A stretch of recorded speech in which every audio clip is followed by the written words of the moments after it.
啱啱颱風天完，已經有精靈嘅消費者朋友過嚟睇樓，冧晒入去泳池入邊，嗰度一棵兩棵，成個連根拔起啊！所以見到呢個颱風嘅威力，鋼架結構再加上拉呢啲布，咁啊非常之脆弱，所以見到颱風過後呢個成個球場即係一片狼藉，哇！全部已經吹到冧晒㗎啦。哇！呢個咩嚟㗎？燈罩都吹甩埋。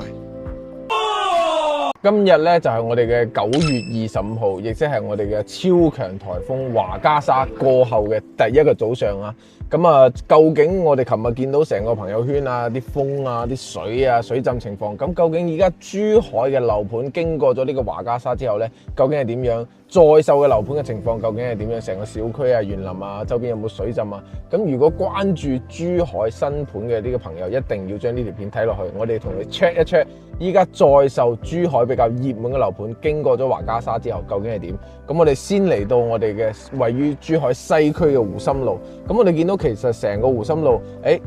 朝頭早9點零鐘，一颱風一過咧，其實啲市政嗰啲工作人員已經出動㗎啦。咁啊，無論係南方電網啊，即係市政道路啊、維修啊嗰啲人已經出嚟做嘢啦，開始經過咗颱風。咁我哋見到颱風之前，其實我哋所有嘅市政出面，你見到呢啲路啊，嗰啲樹已經係進行過加固，而且如果太高嘅樹、太長嘅樹啊，驚俾風吹冧，好大影響嘅樹，佢已經斬斷咗、斬短咗啊，經過咗修剪。咁其實我哋呢個珠海經過颱風嘅呢個考驗已經好多次㗎。咁啊，面對華加莎其實已經有好多充足嘅準備。我哋見到嗱雖然呢啲小樹啊，經過呢啲颱風會冧，但係最緊要咩啊？工作人員出動得快，哇！見到呢度有棵大樹啦。咁你見到嚟到五洲家園啊，五洲家園，我哋見到呢個就係我哋嘅地庫，我哋一定要去 check 一 check 呢個五洲家園嘅呢個地庫啊，有冇水浸，究竟咩情況？咁相對嚟講咧，呢一次咧比較嚴重西區啊嘅係呢個斗門嘅呢個井岸入邊啦。我哋見到嗱呢一個。佢係提前已經拆咗呢啲咁樣嘅欄杆㗎，提前拆咗呢個欄杆防止佢吹，依家仲未裝翻。咁而且咧有一個就係好多小區啊，為咗應對呢次災害咧，其實佢免費對呢個業主去開放啊，呢啲咁嘅防洪嘅呢個沙包已經用咗啦。咁所有嘅小區咧，好多小區都係叫做我拆咗啲欄杆，出邊如果冇地方停車、唔安全地方停車嘅呢個人咧，其實你係可以停入去，即係每個小區入邊。我哋見到呢啲小區入邊係非常之乾爽啊，乾淨。咁啊嚟到小區咧，呢個小區最出名嘅呢幾棵千年古樹啊，其實我哋見到其實已經提前將呢啲咁嘅木啊去撐起佢啊，防止佢吹冧。但係咧，有啲樹仔其實都已經被啲風啊吹到歪歪斜斜啊，以及呢個其實園林入邊都有好多垃圾或者係呢啲樹葉已經俾人哋吹晒出嚟。但係啊，我哋見到朝早應該都係有人即刻去做緊嘢噶啦，小區入邊嗱呢個叫做垃圾袋啊，已經裝咗好多呢啲咁嘅樹枝啦，即係已經開始打哇喺呢個垃圾桶應該俾人哋吹冧咗啦，呢個吹冧咗，同埋呢一個啊。應該係重新係咪鬆咗土啊？跟住啲土已經吹到呢啲路面㗎啦。但係我哋見到成個整體咧，五洲其實佢嘅外立面啊，因為係佢呢種石漆佢呢個係磚仔嚟㗎。我哋咁樣去睇，其實好多屋企已經黐咗啲米字啊，即係啲唔知有冇用啊，黐咗啲窗。但係我哋見到成個一掃落去，其實都係冇咩窗係有問題，以及佢呢個小區入邊見到除咗嗰邊已經有物業啲人喺度清理緊，即係去清理啲樹啊，同埋啲吹嘅呢啲咁嘅樹葉。其實成個小區入邊都係見到冇咩問題，因為其實湖心路係冇呢個水浸嘅情況啊。咁加上我哋嘅地庫又冇問題啦，成個小區經過颱風有呢種叫做樹葉吹落嚟，呢啲係好正常，以及有啲細棵嘅一啲樹仔去吹冧咗。咁呢個都係無法避免嘅，但係你話有啲咩整體嘅大問題，佢呢度都係暫時未出現，以及呢個物業其實佢響應速度都好快。你睇下而家一朝早一開工，一開始翻工已經開始收揼揼啊！呢個物業嘅人嚟嘅應該係，佢呢個係拆呢啲咁嘅防護定係加固啊？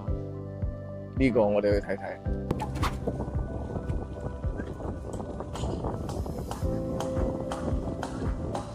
跟住咧，我哋就嚟到所謂嘅航空新城啊，亦都係非常之多港澳嘅朋友選擇喺度置業、喺度住嘅呢個區域。咁啊，航空新城就呢一次距離呢個我哋嘅華家沙嘅呢個封圈咧，相對嚟講其實都係近嘅，因為成個華家沙離呢個金灣都係相對嚟講近少少嘅。咁啊，明顯嚟到咗航空新城。我哋見到第一個係因為離封圈相對嚟講近咗啲啦，第二個佢係離海邊相對嚟講近咗啲。我哋見到啲樹啊，周邊啲樹冧嘅呢個程度明顯係高過呢個叫做我哋嘅湖心路呢一塊嘅，即係樹木冧嘅呢個數量啊，明顯係多咗少少。但係亦都係一樣啦，我哋亦都係見到好多嘅呢個市政工作人員啊，呢啲咁樣嘅呢個清掃車啦，呢個城市嘅呢個承運。以及加上好多環衛啦，都會係喺度做緊嘢啦。嗱，明顯呢啲樹冧嘅程度係勁過湖心路好多啊！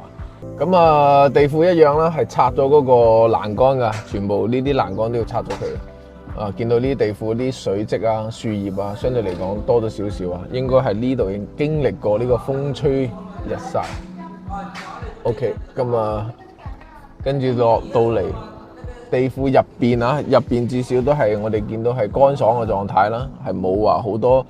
樹葉啊或者咩吹晒啲入嚟地庫，係冇嘅。OK， 亦都冇啲咁嘅好大好嚴重嘅水漬啊，可能一係就冇事，一係可能就佢清理得及時。我哋至少見到呢個車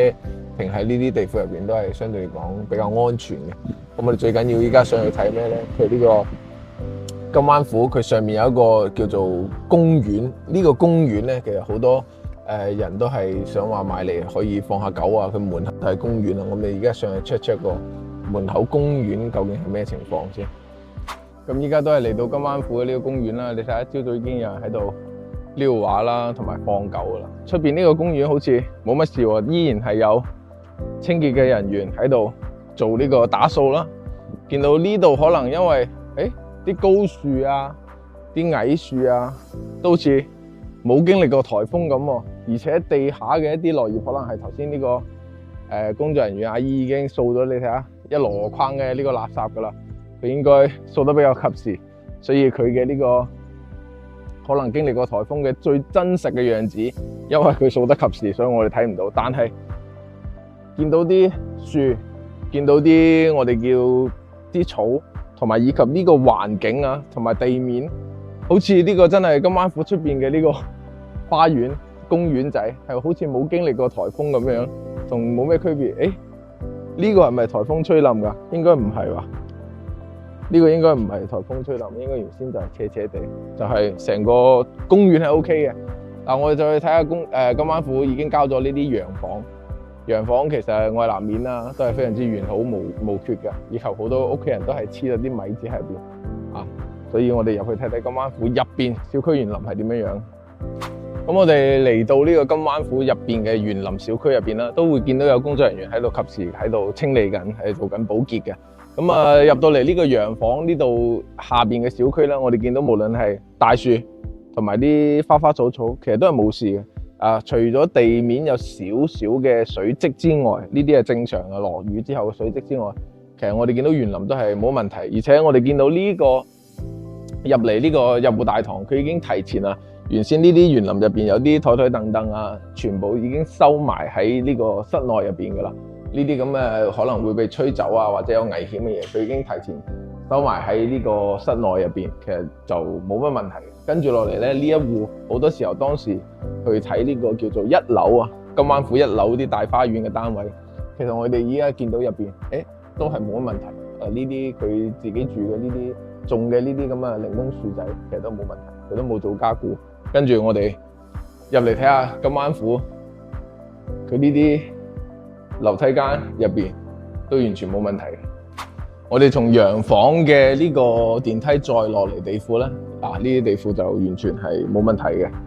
咁所以見到我哋金灣府當時成個樓盤點解要到咁高咧？就係因為我哋講緊成個航空新城金灣府一出，講緊嗰陣時賣18,000蚊嘅價錢，哇，非常之震撼。跟住依家金灣府又講咗價，仲有優惠，咁啊睇你華發第一個華發嘅樓盤嘅質素，相對嚟講都係唔錯嘅，而且呢個價格喺航空新城嚟講仲有驚喜，所以其實華發物業同埋樓盤喺珠海嚟講確實係唔錯。你見到呢啲防洪嘅沙袋，哪怕其實呢一次成個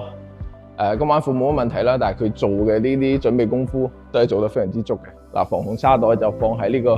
出口嘅呢個隔離，見到啲停電單車嘅位置啦，同埋呢個出口隔離完全冇問題嘅。所以其實留意金灣府嘅朋友，我覺得呢個樓盤如果感興趣嘅都可以考慮下呢個金灣府華發物業華發嘅開發嘅樓盤。OK， 下一個。咁我哋依家嚟到，哇！喺見到嗰度已經係去樣板間噶咯喎，嚟到呢個叫做航空新城低價王啊，即係降價嘅消息，令到好多人喺度關注翻航空新城呢個樓盤。嗱，嗰度已經係啱啱颱風天完，已經有精靈嘅消費者朋友過嚟睇樓，因為知道其實颱風係檢驗啊，我哋之前都出咗條片，颱風係檢驗每個樓盤嘅質素啊。颱風過後嚟睇呢個樓盤，先係 check 到呢個真正極端情況下都可以嚟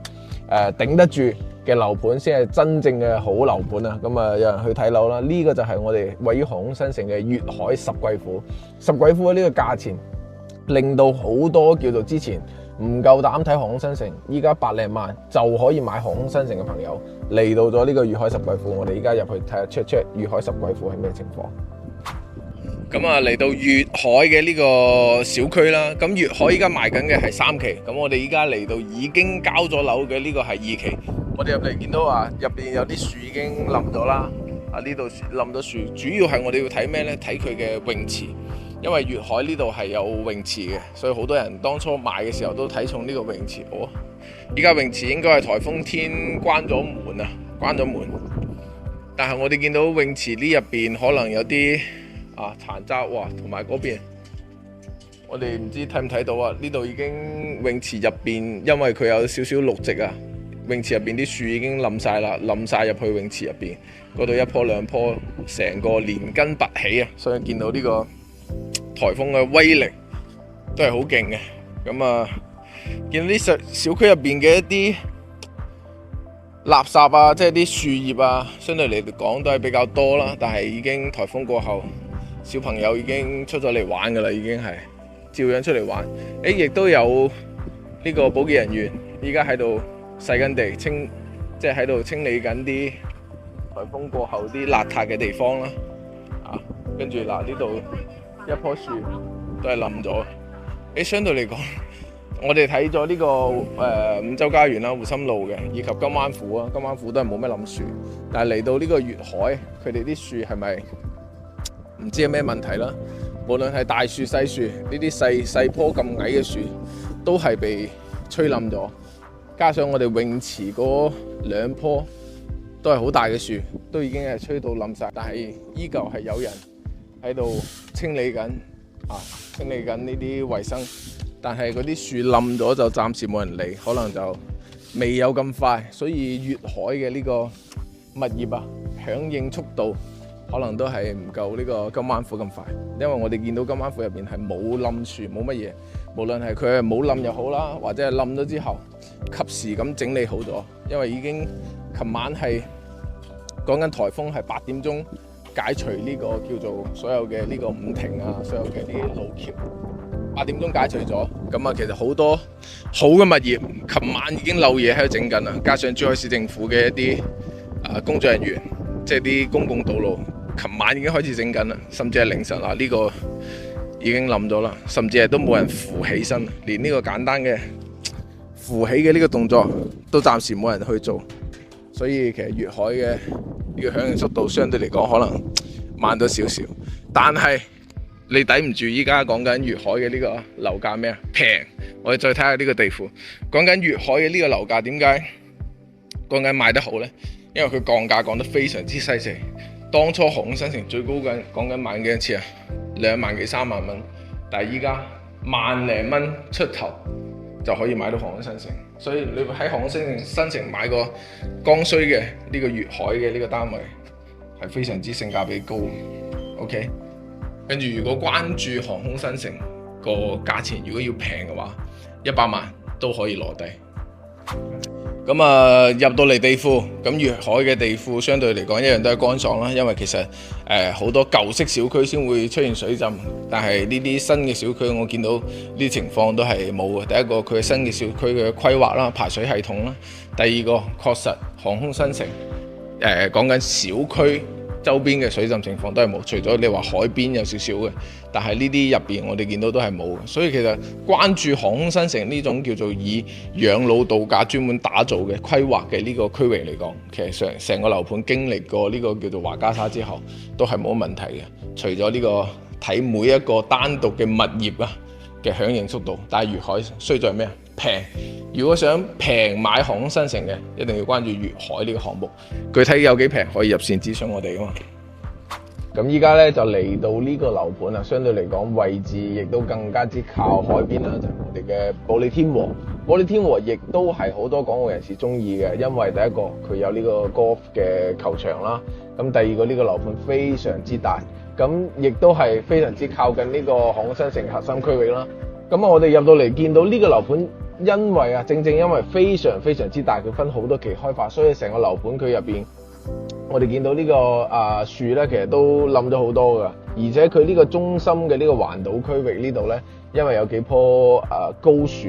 咁高樹我見到都吹到歪歪斜斜噶啦，已經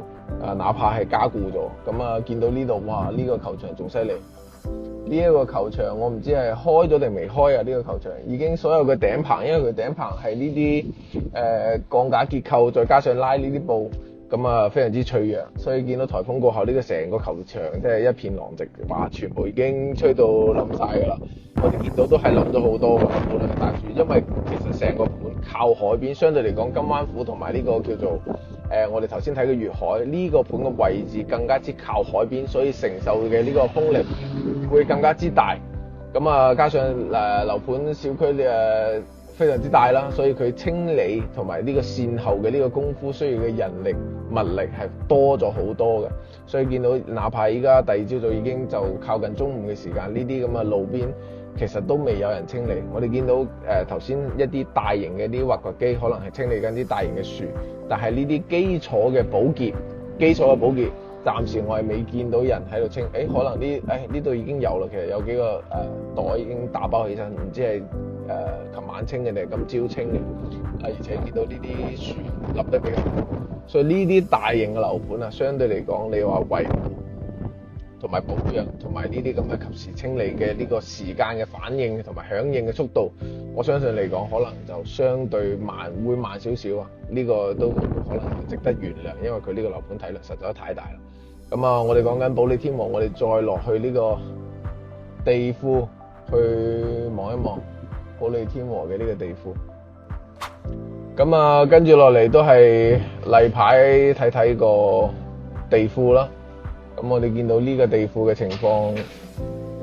有個垃圾喺度，唔知係吹過嚟嘅定係正常嘅垃圾咯。OK， 見到呢啲地庫其實都係，哇，咁多樹葉嘅，係咪吹入嚟嘅呢啲樹葉？見唔見到？見到啲樹葉唔知係咪吹入嚟嘅？呢個係首次喺地庫見到樹葉啊！首次喺地庫見到樹葉。咁整體嚟講係冇水浸嘅現象，亦都見到好多港澳車喺呢個地庫入邊嘅。佢見到呢個樓盤確實係比較受港澳人士嘅呢個歡迎。咁我哋就揾個位停一停，睇下佢小區園林上面係點樣。咁再行到嚟小區咧，我哋見到成個外立片都係冇乜問題嘅，因為佢呢啲係仿石漆咁樣去做嘅。依然依家係比較大風啊，因為呢個小區確實係靠海邊，但係我哋見到小區入邊嘅呢啲樹冧嘅情況比較多。呢個可能係呢次呢個華嘉沙呢個颱風嘅威力全部已經冧晒㗎啦。跟住你見到呢啲電箱同埋呢啲可移動嘅嘢，可能固定都冇咁穩陣但係都已經冧晒啦。見到啲落葉垃圾都係比較多，同埋呢啲淤泥應該係啲水將啲泥全部帶晒出嚟呢個地面都係相對嚟講積水，同埋呢啲泥嘅情況都係相對嚟講比較嚴重相對嚟講比較嚴重。但我哋見到雖然係冧晒，相對嚟講應該係有清潔人員進行過第一批嘅清潔。點解呢？因為見到周邊嘅呢啲樹枝已經掃埋喺一邊，擺埋喺一邊，應該係要進行第二次統一嘅，將呢啲大件嘅呢啲咁嘅樹枝統一再一齊拉走。亦都有已經喺度拖緊地㗎啦。但係都係講到嗰句，小區太大，樓盤太大，戶數太多，佢清理嘅呢個響應嘅呢個速度同埋呢個效率就肯定冇啲相對嚟講細嘅小區咁快，效率咁高，因為佢要投入更多嘅人力同埋物力啦。我哋見到外立面全部都係完好無錯噶，個個小朋友就喺度，呢啲雙層玻璃應該都係冇乜事。哇！呢個咩嚟噶？燈罩都吹甩埋，呢個應該係燈罩嚟噶。咁同埋小區大堂，其實佢哋做嘅防護都係 OK 嘅。嗱，相信呢一個細節我哋可以睇出嚟。我哋睇呢度啊，我哋睇呢個細節，呢啲單車全部係已經冧咗，講明咗啲咩問題呢？第一個，正常嚟講，所有嘅物業都會通知所有放喺相對嚟講室外嘅呢啲咁嘅單車啊、電單車啊，全部通通要移去室內。咁呢啲單車冧咗嘅情況，一定係之前係冇移，俾佢吹冧咗，而唔係 OK 颱風過後再將個單車放出嚟。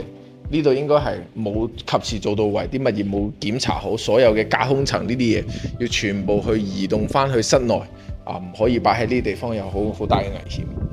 如果係呢個叫做颱風過後再擺出嚟呢，就應該唔會冧得咁誇張。雖然佢呢啲黐晒膠紙啦，做好晒呢啲防塵呢個防洪嘅呢個沙袋啦，但係而家已經講緊颱風係琴晚8點鐘到今日已經過咗10零個鐘噶啦，10零個鐘啦，超過12個鐘啦。咁呢啲其實應該切咗佢啦，因為依家係冇呢個叫做大暴雨啊，會水浸嗰啲情況。咁呢啲就要及時去切咗佢。佢放係 OK 嘅，但係切嘅時候呢，就冇咁相對嚟講冇咁及時啊，冇咁及時。咁我哋講緊啦，睇完保利天和呢個情況啦，我哋見到因為多次講到呢個小區非常之大。咁呢一次又靠近海邊，所以佢嘅呢個樹木冧嘅情況，以及成個呢個小區入邊呢個受嘅影響都係比較大。我哋都見到，雖然係有叫做物業嘅工作人員啦喺度清潔又好，喺度維修又好，喺度執收又好，但係佢嘅速度確實係跟唔上。確實係冇咁快咁響應啦，我哋見到嗰啲垃圾可能擺埋一邊先，跟住再去清潔。所以買啲大型小區嘅朋友一定要記清楚，可能響應速度唔夠快，但係佢大型小區亦都有大型小區嘅優點，叫做我人多，佢配套一定多，同埋佢小區夠大，又有呢個高爾夫嘅呢個配套，你享受嘅呢個設施同埋你享受呢個配套，絕對係比一啲細嘅小區要多得多，要齊全得多。所以大型小區亦都有大型小區嘅呢個好處。依家保利天和依家在售緊，我哋之前拍過嘅亦都係有一套140幾方嘅拼層，係望全湖景，而且呢個價格都係非常之優惠，而只需要200萬出頭可以嚟到航空新城攞到一個140方嘅拼層單位，而且全部呢個大精裝修。如果感興趣嘅朋友都可以後台私信入線我哋，咁我哋呢個保利天和就睇到呢度啦。咁我哋喺拍攝嘅途中啦，我哋又收到珠海市發出嘅呢個預警信號啦，就係雙黃色預警信號，就係黃色嘅大雨同埋呢個大風嘅呢個信號啦。咁我哋今日個拍攝可能就呢度啦。你見到個天有烏雲密佈，準備好似落雨咁。咁如果觀眾朋友仲想了解其他一啲在售嘅樓盤嘅一啲災後或者颱風過後嘅情況，都可以評論或者私信留言我哋聯繫樓盤嘅銷售，將樓盤嘅情況去發送俾你，可以私信同埋入線問翻我哋呢個情況。咁今日做個總結啦，我哋見到呢一次嘅颱風提前功夫做得非常之足，至少係珠海啦，我哋見到提前已經做好晒通知啦，所有嘅呢個道路嘅呢個加固啦，我哋見到道路所有嘅樹嘅加固啦，同埋一啲樹嘅修剪啦，以及所有嘅5停叫做停工、停業、停產、停學、停運，都做得提前做得非常之足。咁我哋嚟之前，所有嘅橋啦、路啦已經封咗，所有嘅小區亦都係做咗一啲充足嘅防護措施。咁颱風之後，我哋見到第一個成個湖心路加上湖心新城嘅，其實水浸嘅狀況係非常之少，反而冇出現。咁靠海邊嘅航空新城呢，佢嘅一啲周邊嘅可能冧咗啲樹啦比較多啦，但係你話水浸嘅情況亦都冇大面積嘅出現。咁呢一次我哋喺見到嘅水浸情況，可能通常出現會喺呢個斗門嘅呢個井岸入邊啦，以及呢個金灣嘅三灶入邊啦，會有水浸嘅情況，以及我哋嘅湖心路嘅八騰頭海鮮市場呢啲比較靠水嘅地方，都會有少少水浸嘅情況。咁啊，颱風過後，我哋見到嘅五洲家園嘅呢個樓盤啦，以及華發金灣府啦。我哋見到華發嘅物業確實係做得唔錯，但係粵海嘅呢個響應速度可能相對嚟講比較慢啦，以及佢冧嘅情況比較多啦，呢啲樹啊，加上保利天和啦，我哋都去咗，加上呢啲大型嘅小區，會見到嘅呢啲處理唔夠及時嘅情況，所以其實一個好嘅物業係非常之關鍵，唔可以睇淨係睇個戶型啊、樓盤啊有幾靚，一個好嘅物業，尤其係國企央企開發嘅呢啲樓盤嘅物業，相對嚟講係有保證啲嘅，所以觀眾朋友喺揀樓嘅時候一定要注意戶型、地段、朝向之外，發展商同埋物業呢個後期影響你居住非常之大嘅因素都非常之關鍵嘅，所以觀眾朋友如果仲關注珠海或者係中山大灣區其他嘅樓盤，都可以入線諮詢我哋呢個樓盤具體情況以及現在優惠嘅情況。咁我哋今期節目時間就到呢度，下期再見，拜拜。